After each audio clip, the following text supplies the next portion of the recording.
മറ്റു വാർത്തയിലേക്ക് കണ്ണൂർ വാണിയപ്പാറ ഉണ്ണിയേശു പള്ളി സെമിത്തേരിയിലെ 38-ാം നമ്പർ കല്ലറ ഞെട്ടിപ്പിക്കുന്ന മറ്റൊരു ദുരൂഹ മരണത്തിന്റെ ചുരുളഴിക്കുമോ? ഏറ്റവും പ്രധാനപ്പെട്ട ചോദ്യം ഉയരുന്നത് അങ്ങനെയാണ്. 2020-ൽ ദുരൂഹ സാഹചര്യത്തിൽ കാണാതായ സിജോ സ്കറിയയുടെ മൃതദേഹമാണ് രണ്ടാമത്തേതെന്ന് സംശയം ഉന്നയിക്കുകയാണ് ബന്ധുക്കൾ. കുടുംബം ഇതുമായി ബന്ധപ്പെട്ട് രംഗത്തെത്തി. കരിക്കോട്ടക്കരി പോലീസും ഇതുമായി ബന്ധപ്പെട്ട് പ്രതിക്കൂട്ടിലാണ്. കാരണം അവർ ആദ്യം പറഞ്ഞത് ഇതൊരു സ്വാഭാവിക കാര്യം മാത്രമാണ്, അസ്വാഭാവികത ഒന്നുമില്ല, ആ കേസ് അങ്ങനെ അവസാനിപ്പിക്കാൻ ശ്രമിച്ചു. പക്ഷേ അവിടെയുള്ള പള്ളി വികാരിയാണ് ഈ വിഷയം അന്വേഷിക്കണം എന്ന് അതിശക്തമായി തന്നെ പോലീസിനോട് ആവശ്യപ്പെട്ടത്. അത് മാത്രമല്ല, ഈ പറഞ്ഞ സ്കറിയയുടെ തിരോധാനത്തിൽ 7 വർഷം മുൻപ് കുടുംബം പരാതി നൽകിയിട്ടും പോലീസ് ഒരു നടപടിയും സ്വീകരിക്കാത്തതിലും ദുരൂഹത വളരെയേറെയാണ്. വാണിയപ്പാറ ഇടവകയിൽ നിന്ന് വിവാഹിതനായ കോഴിക്കോട്ട് വിലങ്ങാട് സ്വദേശി സിജോയുടെ തിരോധാനം സംബന്ധിച്ച് കഴിഞ്ഞ ദിവസം ന്യൂസ് 18 റിപ്പോർട്ട് ചെയ്തിരുന്നു. ഇതിന് പിന്നാലെയാണ് കുടുംബം കരിക്കോട്ടക്കരി പോലീസ് സ്റ്റേഷനിൽ വീണ്ടും പരാതി നൽകിയിരിക്കുന്നത്. ഈ പൊതിഞ്ഞ വസ്തു, പായയിൽ പൊതിഞ്ഞ വസ്തു പരിശോധിക്കണമെന്ന് പള്ളി വികാരിയും ഇടവകങ്ങളും ഒരുപോലെ ആവശ്യപ്പെടുന്ന പശ്ചാത്തലം കൂടിയുണ്ട്. അവരുടെ വാക്കുകളിലേക്ക് നമുക്കൊന്ന് പോകാം. ഒരു സെക്കൻഡ് കസിനായ ഒരു പയ്യനായിരുന്നു ഈ സിജോ സ്കറിയ ആലപ്പാട്ട് എന്ന് പറയുന്ന വിലങ്ങാട് വയനാട് താമസിക്കുന്ന ആൾ. അദ്ദേഹത്തെ 2014 മുതൽ കാണാനില്ല എന്ന ഒരു വിവരം. അയാൾ താമസിച്ചുകൊണ്ടിരുന്നത് ഇരിട്ടിയിൽ വാണിയപ്പാറ, കരിക്കോട്ടക്കരി പോലീസ് സ്റ്റേഷൻ പരിധിയിൽ വാണിയപ്പാറ എന്ന സ്ഥലത്തായിരുന്നു അയാൾ താമസിച്ചുകൊണ്ടിരുന്നത്. അയാളുടെ ഭാര്യ വീട് അവിടെയായിരുന്നു. ഒരു 2020 അവസാന ഘട്ടത്തിൽ ഒരു വിവരം കിട്ടി. ഇവൻ പുറപ്പെട്ടു പോയി, ഭാര്യയും ഒരു കൊച്ചിനെ ഉപേക്ഷിച്ചും പുറപ്പെട്ടു പോയെന്നങ്ങനെ ഒരു വാർത്ത 2020-ലാണ് പുറത്തു വരുന്നത്, ഞങ്ങൾ അറിയുന്നത്. അപ്പം ഞങ്ങൾ അവരുമായിട്ട് ബന്ധപ്പെട്ടു. അപ്പോൾ അവരിങ്ങനെ പറയുന്നത് ഇയാൾ ഇങ്ങനെ ഇവിടെ വീട്ടിൽ വഴക്കൊക്കെ ഉണ്ടാക്കായിരുന്നു. അങ്ങനെ ഒരു ദിവസം വൈകുന്നേരം കടയിൽ പോകാമെന്ന് പറഞ്ഞ് പോയതാണ്, പിന്നെ വന്നിട്ടില്ല. ഒരു പ്ലാസ്റ്റിക് പായിൽ പൊതിഞ്ഞ ഒരു കെട്ടും അപ്പുറത്ത് ഒരു പെട്ടിയിൽ ഉള്ള ഒരു മൃതദേഹവും നമ്മൾക്ക് കാണാൻ കഴിയും. അപ്പം തന്നെ ഈ സിജോ പോയി താമസിക്കുന്ന പ്രദേശം ഈ വാണിയപ്പാറ തട്ട് ആയത് കണ്ട് ഞങ്ങൾക്കൊരു സംശയം തോന്നിയിരുന്നു. പിന്നീട് വരുന്ന വാർത്തകളിൽ നിന്നാണ് നമ്മൾ അതങ്ങനെ മനസ്സിലാക്കുമ്പോഴാണ് നമുക്കൊരു സംശയം എത്തിയിരിക്കുന്നു. ആ ബോഡി ഈ പറഞ്ഞ കാലഘട്ടങ്ങളൊക്കെ ആയിട്ട് ഏകദേശം ഒത്തുവരുന്നത് പോലെ ഞങ്ങൾക്ക് തോന്നുന്നു.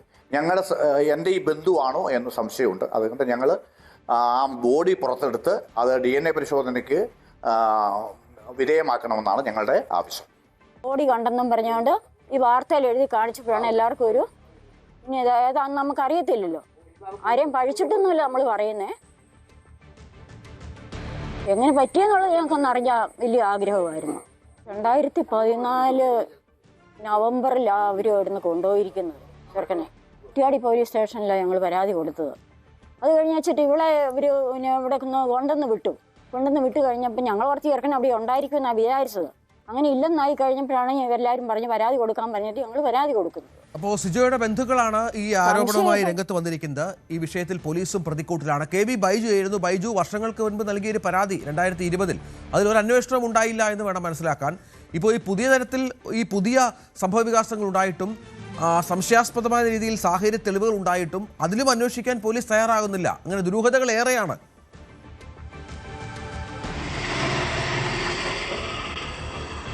തീർച്ചയായും രഞ്ജിത്തെ, ഇതിൽ ഒരുപാട് ദുരൂഹതകൾ അത് തുടക്കം മുതൽ തന്നെ നമ്മളും അത് റിപ്പോർട്ട് ചെയ്തതാണ്. ഈ സിജോയിന്റെ കേസ് തന്നെ നമ്മൾ കഴിഞ്ഞ ദിവസം എടുത്തു പറഞ്ഞതാണ്. കാരണം നമ്മളത് ഒരു അന്വേഷണം നടത്തിയപ്പോൾ ഇത്തരത്തിൽ ഒരാളെ ഈ ഒരു ഇടവകയിൽ നിന്നും ദുരൂഹ സാഹചര്യത്തിൽ കാണാതായിട്ടുണ്ടെന്ന് പറയുന്നു.